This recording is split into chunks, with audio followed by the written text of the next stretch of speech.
The origins of papal authority, beginning with the legend of St. Peter, the power of the Pope, has always been shrouded in myths, oral traditions, and controversies, from baseless accusations to serious suspicions of crimes. However, the foundation of the Pope's sacred authority originates from a semi-legendary story, the journey of the Apostle Peter.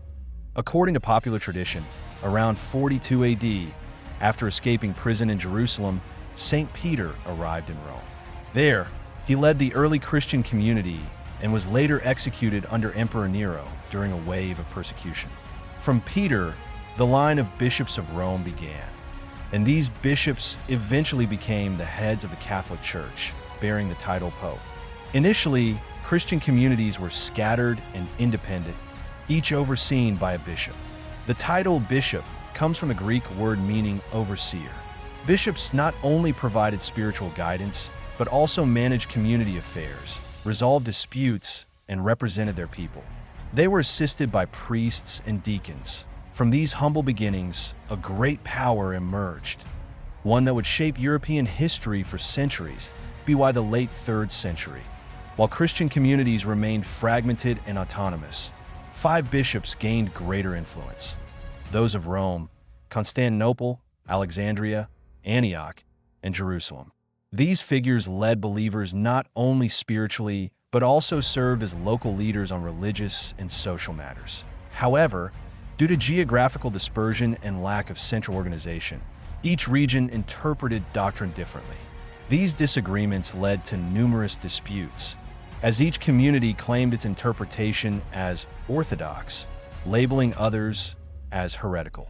The process of unification and centralization of Christianity began under Roman Emperor Constantine. According to legend, in 315, he contracted leprosy and was healed through baptism by Christians. In gratitude, he moved the capital to Constantinople and, according to the donation of Constantine, transferred authority over the Western Empire to the Pope. However, this document was later proven to be a forgery. Nevertheless, it didn't stop the Bishop of Rome from gradually consolidating his influence. While the Pope at the time held no secular power or territory, this was a crucial step in forming papal authority in the Western Christian world. One of the greatest early challenges to Christianity was the Arian heresy. Its founder, priest Arius of Alexandria, controversially claimed that Jesus was not consubstantial with God the Father. Initially a theological debate, it soon turned into a broader political confrontation as many lower clergy and lay people adopted Arius ideas to attack church leadership. Facing deep division, Emperor Constantine convened the First Council of Nicaea in 325, a decisive event in church history. Bishops from across the empire condemned Arianism and affirmed the consubstantiality of Jesus with God the Father in the Nicene Creed. Yet Arianism had deeply rooted support among the populace, particularly among Germanic tribes living on the empire's borders. It took nearly a century for the Church to suppress its influence within the Roman Empire, but Arian monks continued spreading the doctrine among so-called barbarian tribes. Despite the conflict, this period marked the beginning of centralized church power. Bishops assumed not only religious, but also political authority. The 5 leading bishops were granted the title Pope, meaning Father in Greek. This marked the first step toward the supreme power of the Bishop of Rome, who would become the central figure in Western Christianity for centuries to come to be by the end of the 4th century. Europe entered a period of mass migration as Germanic tribes like the Goths, Vandals, and Franks invaded. Many adhered to Arianism and quickly established kingdoms within the weakening Roman Empire. As secular power declined, the Church's influence grew. Clever popes seized the opportunity to assert leadership. In 451, when Attila the Hun invaded Italy, Pope Leo I personally negotiated his withdrawal, a miraculous event that elevated the Pope's spiritual status. Later, when the Vandals sacked Rome in 455, clergy used the destruction as a warning of the consequences of straying from faith. When the Western Roman Empire fell in 476, the Ostrogoths left the Pope untouched, showing his role had surpassed politics to become a spiritual unifier in post-Roman society. Following the empire's fall, popes expanded their influence beyond Italy. A turning point came in 498, when Clovis, king of the Franks, converted and was baptized in the Roman Catholic rite. This began the conversion of Germanic tribes from Arianism to Catholicism. The Burgundians, Alemanni, and Visigoths gradually embraced the Latin Rite under Rome's guidance. By the 7th century, the mission reached the British Isles. There, papal envoys encountered the Celtic Church, an independent Christian institution among Gaelic and Briton communities that had no Roman influence. Due to differences in rites, Easter dates, and semi-pagan customs, tensions arose. In 664, the Synod of Whitby marked the Celtic Church's formal integration into the Roman system. However, the Lombards, Germanic people occupying northern Italy, remained loyal to Arianism. Their relationship with the papacy was tense.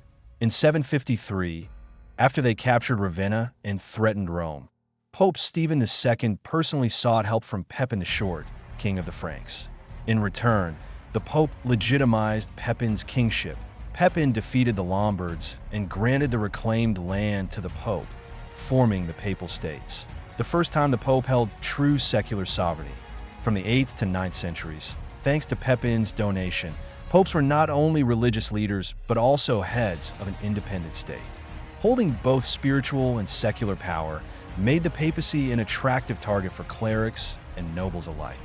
However, since popes were elected by Roman citizens and nobles, local factions often manipulated the process to install their allies. Prolonged instability forced popes to seek military allies. A prime example was the conflict between Pope Formosus and Guido, whom he once recognized as emperor. After multiple power struggles, Formosus called upon Arnulf, king of the Franks, to defeat Guido and be crowned emperor. But Arnulf soon fell ill and retreated, and Formosus died shortly after. His death sparked a grotesque event, the Cadaver Synod, where Formosus' corpse was exhumed and tried. His successor, Pope Stephen VI, declared him heretical and threw his body into the Tiber River. This led to public outrage. Stephen VI was overthrown and killed. The following decade was chaotic, with popes changing rapidly.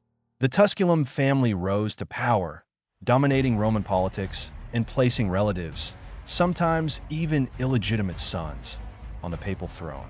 The papacy became a tool for family and political gain. This dark era is known as the pornocracy, a time when the church was dominated by secular power and personal ambition. Entering the 10th century, the pope was no longer an untouchable spiritual figure, but a prize for feudal factions. The height of this crisis came during the pornocracy, when noble families like the Tusculum clan exploited the papacy for political leverage. Many popes were young, immoral, and uneducated, elevated through bribery and violence. Benedict IX, only 20 years old, was accused of corruption, homosexuality, murder, and turning the Vatican into a personal playground. He was expelled twice, but returned both times by force, spreading terror and bloodshed in Rome. In 1045, Benedict IX even sold the papacy to his godfather Gregory VI in exchange for money to retire. This led to 3 simultaneous papal claimants, plunging Italy into chaos. Unable to tolerate the situation, German Emperor Henry III crossed the Alps into Italy, convened a council, and deposed all 3 popes. He appointed Clement II, a German bishop, marking the beginning of the Cluny reform movement, centered on the Cluny monastery, advocating clerical purity, opposing simony, selling offices, and separating the church from secular influence. In 1049, Bruno, Bishop of Toul and a confidant of the emperor, was elected Pope Leo IX. Alongside his trusted aides Humbert and Hildebrand, later Pope Gregory VII, he launched sweeping reforms. Leo IX was the first to earnestly fight simony, prohibit priestly marriage, and reaffirm the Pope's exclusive authority to appoint bishops, aiming to end feudal interference. Though he did not live to see full success, his reforms laid the foundation for the Church's revival and ended nearly 2 centuries of darkness. After his election in 1049, Leo IX initiated one of the most extensive reform programs in church history. With the help of reformist monks like Humbert and Hildebrand, later Pope Gregory VII, Leo IX sought to purify the clergy and restore discipline within the Western Church. That a core goal was eliminating simony, turning church offices into tradable commodities. He also strictly banned priestly marriage, previously neglected. Most crucially, he reaffirmed that only the Pope and College of Cardinals could appoint bishops, aiming to end feudal interference. However, these reforms strained relations with Constantinople, the center of Eastern Christianity. Eastern Christians, used to a limited papal role, rejected Rome's growing influence. Long-standing theological and political tensions exploded when Leo IX sent Humbert to Constantinople. Instead of reconciliation, the mission escalated. Humbert excommunicated Patriarch Michael Cerularius. In response, Constantinople excommunicated the Pope. This 1054 event, known as the Great Schism, officially split the Church into Roman Catholicism in the West and Eastern Orthodoxy. Though Leo IX died before the schism finalized, his bold reforms marked a turning point, establishing the Pope as a central power in both religion and European politics. Leo IX's most determined successor was Gregory VII, one of the most influential medieval popes. He became pope in 1073, during the Church's recovery from decay and its confrontation with secular authority. Gregory VII intensified reforms, especially separating the Church from feudal control. He declared that only the Pope could appoint bishops, ending the tradition where kings conferred church offices, a practice called investiture. This sparked fierce conflict with Holy Roman Emperor Henry IV. In 1076, when Gregory deposed Henry's bishops, the emperor retaliated by deposing the Pope. Gregory responded by excommunicating Henry, excluding him from the Church and undermining his rule to save his throne. Henry crossed the Alps to Canossa, where Gregory resided. In a dramatic act of penance, Henry stood barefoot in the snow for 3 days, seeking forgiveness. Gregory finally relented, but their relationship was never the same. The investiture controversy raged for nearly 50 years, symbolizing the Pope's rise, not just as a spiritual leader, but as a direct rival to Europe's monarchs.